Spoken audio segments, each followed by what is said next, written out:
देखा गया है कि आप मदनी चैनल पर हर नेक और जायज़ काम से कबल अच्छी अच्छी नीयतों का ज़हन अता फरमाते हैं। आपसे अर्ज़ है कि अखबार पढ़ने की अच्छी अच्छी नीयतें अता फरमाएँ। अखबारों में गीबतों का सिलसिला लिखा हुआ होता है, ऐसे में अखबार पढ़ना कैसा है? दावत इस्लामी की ये वेबसाइट खुली है, इस पर मदनी चैनल अपनी बरकतें लुटा रहा है।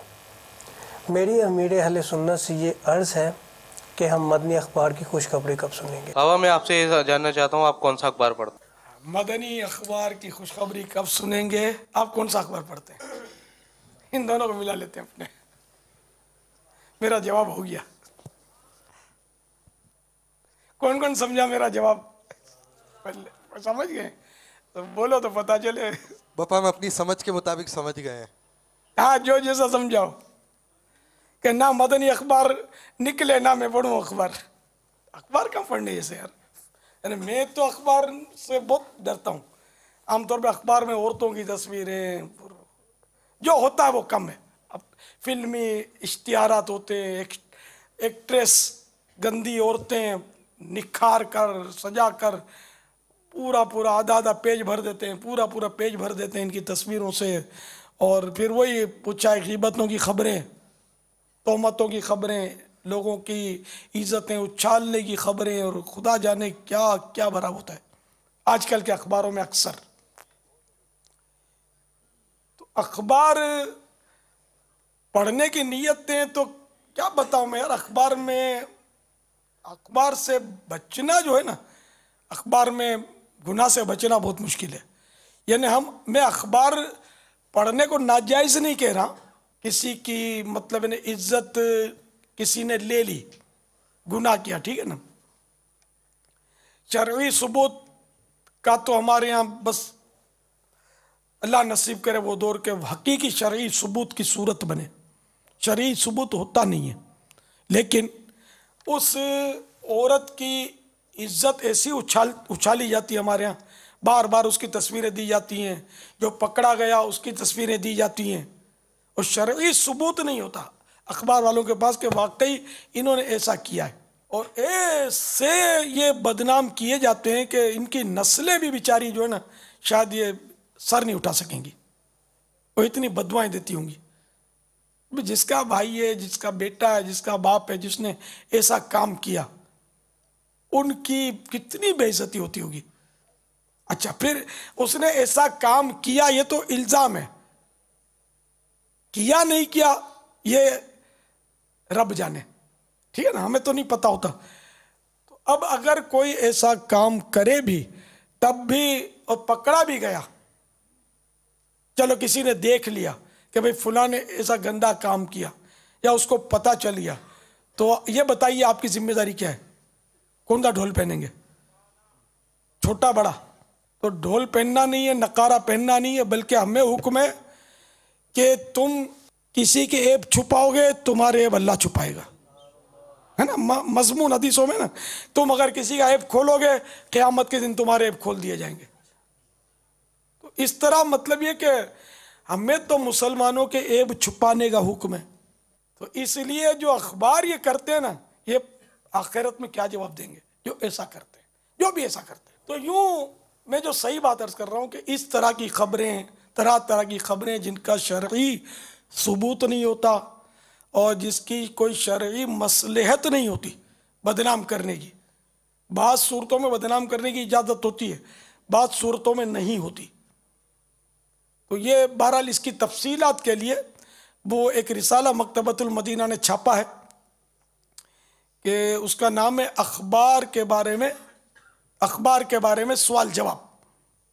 ये शायद हो सकता है तारीख़ इस्लाम का एक ही रिसाला हो इस तरह का। कभी आपने सुना नहीं होगा किसी भी लैंग्वेज में कि ऐसा भी किसी ने रिसाला छापा हो। ये अल्हम्दुलिल्लाह ये शरफ दावत इस्लामी को हासिल हुआ, और इसमें आप इसको पढ़ेंगे तो आप हैरान हो जाएंगे, ऐसी ऐसी इसमें मालूमात है। ये तो सबको पढ़ना चाहिए, घोल के पी लेना चाहिए, इतना अहम है। अखबार वालों को भी पढ़ना चाहिए, सहाफ़ियों को भी पढ़ना चाहिए, अखबार बेचने वालों को भी पढ़ना चाहिए। सबके लिए तो मदनी फूल है कि इनको क्या क्या करना है। मेरा बस चले ना पापा। तो दुनिया भर के जितने अखबारों की ज़बान है ना, उन हर ज़बान में इसका होना चाहिए तर्जमा, और हर उस तर्जमे के अखबार के साथ ये एक रिसाला जाना चाहिए। और ये अखबार जिस जिसके पास उस दिन जा रहा है ना, उस शख्स के हाथ में यह रिसाला अखबार समेत चला जाए, पहले वो रिसाला पढ़ ले, उसके बाद अखबार पढ़े अगर पढ़ना है तो। ये मेरे जो जहन था ना, वो मैंने अर्ज़ कर दिया। खौफे खुदा वालों का अखबार को देखेगा, हटाओ इधर से। तो पहले ही जवान लड़कियों की तस्वीरें, तो मिस वर्ल्ड की तस्वीर, तो खुदा जाने क्या क्या इसमें ये लोग डालते हैं इसकी कशिश के लिए। जिन बुराइयों का आपने अभी बयान किया ना बाबा, मतलब एक तो तस्वीर, फिल्मी इश्तिहार या जो भी इस तरह के, लेकिन इस वक्त जिन मदनी फूलों का आपने बयान किया, ऐबों का या जो भी रुसवाई का, बगैर तहकीक का, गालिबन ऐसा लगता है कि अगर मैं कहूँ कि करोड़ों अखबार बीन, अखबार पढ़ने वालों से अगर पूछा जाए कि कहा इतने 10-10, 15-15, 25-25 साल हो गए, कभी अखबार पढ़ते हुए इस शरई नुक्ते नज़र की तरफ आपकी तवज्जो गई है? हो सकता है शायद ये करोड़ों अखबार पढ़ने वाले कहेंगे नहीं, कभी इस पर सोचा तो था नहीं, हम तो ढूंढते थे कि आज क्या हुआ है। तो ये ऐब खोलना, ऐब बयान करना, ऐब पढ़ना, इसकी शरई तहकीक, इसकी एथेंटिकेशन, इन तमाम के मुतालिक तबीयत तो सोच हो तो ना, बल्कि ये हुआ अखबार बंद। अब जो अखबार बंद होने के बाद जो ऑफिस में बैठ के तबसरा होगा, वो इस खबर पे तबसरा हो रहा है। अब जो इस ख़ानदान के जो कमज़ोरियाँ और बुराइयाँ मज़ीद बयान की जाएंगी, और जो इसके ऊपर ये अब मज़ीद अपनी जो ज़बानी अखबार चला रहे होंगे ना, उसकी तो गिनती नहीं है, तफसील ही अलग है ना। जी हाँ जी। उनको तो बिल्कुल अब वो और मतलब के डूबते चले जा रहे हैं। नहीं, ये अखबार वाला सोचे कि अगर इसकी बहन भाग जाए या इसकी बेटी भाग जाए, कुछ भी ना करे, और ये अखबार में आ जाए कि भाई वो अखबार का फलां मालिक है ना, इसकी बेटी भाग गई किसी आशना के साथ, क्या ये अपने अखबार में ये खबर छापेगा क्या? जब ये अपने अखबार में नहीं छाप रहा, तो जिसकी छाप रहा क्या वो किसी की बहन नहीं है, वो किसी की बेटी नहीं है? इतना ही आदमी समझ ले तो समझदार हो तो समझे ना। खाली कलम पकड़ने से समझदार थोड़ी हो जा सकता है। या इंग्लिश में 1 2 3 और ABCD बोलना शुरू कर दे तो कोई समझदार इसको थोड़ी बोलते हैं। समझदार वो है जो अल्लाह का खौफ अपने दिल के अंदर रखता है, जो उसके प्यारे हबीब सल्लल्लाहु ताला अलैहि वसल्लम के सामने मुंह दिखाने से शर्म व हया रखता है। क़यामत की पेशे नज़र होती है जिसके, अंधेरी कब्र की वहशत जिसके तस्वुर में होती है, वो समझदार होता है। बाकी अब पढ़ा लिखा क्या, धूल पढ़ा लिखा है। कुरान तो देखकर भी पढ़ना नहीं आता है पढ़ा लिखा। नमाज में कितने फ़र्ज हैं, तो इसको मतलब कभी सुना नहीं इसने, पढ़ा लिखा है, FA से NFA में चला गया है, लेकिन इसको मतलब जनाजे की नमाज पढ़ना नहीं आती। भैया इसको कोई पढ़ा लिखा बोलेंगे आप, होशियार बोलेंगे, समझदार बोलेंगे? समझदार वो है जिसने अल्लाह और रसूल के अहकाम को समझ लिया, जिसने कुरान और हदीस की अहमियत को समझ लिया, जिसने इस्लाम की रूह को समझ लिया, वो समझदार है। बाकी कोई समझदार नहीं है दुनिया में। दुनियावी एतबार से ठीक है समझदार पढ़ा लिखा हम लोग कहते हैं, लेकिन हकीकत में जो समझदार या पढ़ा लिखा जो मैं कह रहा हूं, कोई मुसलमान उसको अपील नहीं कर सकता।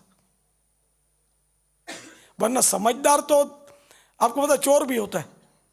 चोर इतना समझदार होता है कि हम आप जाहिर है कि हमको चोरी नहीं करना आती, वो इतना सियाना होता है कि चोरी किस तरह करनी ये उसको मालूम होता है, लेकिन कोई भी इसको समझदार बोलता नहीं है।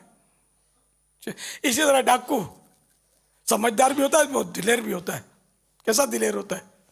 तो इनको कौन अक्लमंद कहेगा? बेवकूफ़ है अपनी जो, क्योंकि इसलिए बेवकूफ़ है कि आखिरत को बर्बाद कर रहे हैं, दुनिया को तंग कर रहे हैं, सता रहे हैं। तो इसलिए इनको अक्लमंद नहीं कहते। अक्लमंद वही है जिसकी समझ में इस्लाम के अहकाम आ गए, जिसकी समझ में मेरे आका की सुन्नतें आ गई, वही समझदार, वही अक्लमंद। अल्लाह हमको समझदार बना दे।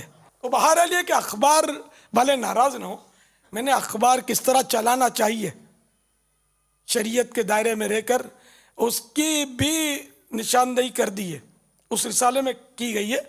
तो उसको पढ़ लीजिए और इस तरह आप अखबार चलाइए अगर चला सकते हैं तो। बाकी आजकल के तकरीबन अखबार जो है ना, वो जिस तरह के होते हैं, इसमें मेरा ख्याल तबसरे की हाजत नहीं है। बढ़ चढ़ कर चुटकुले देने ही पड़ते हैं इनको ताकि अखबार बिके तकरीबन सब का। फिर भी एहतियातन में 100% कहने से एहतियात करता हूँ।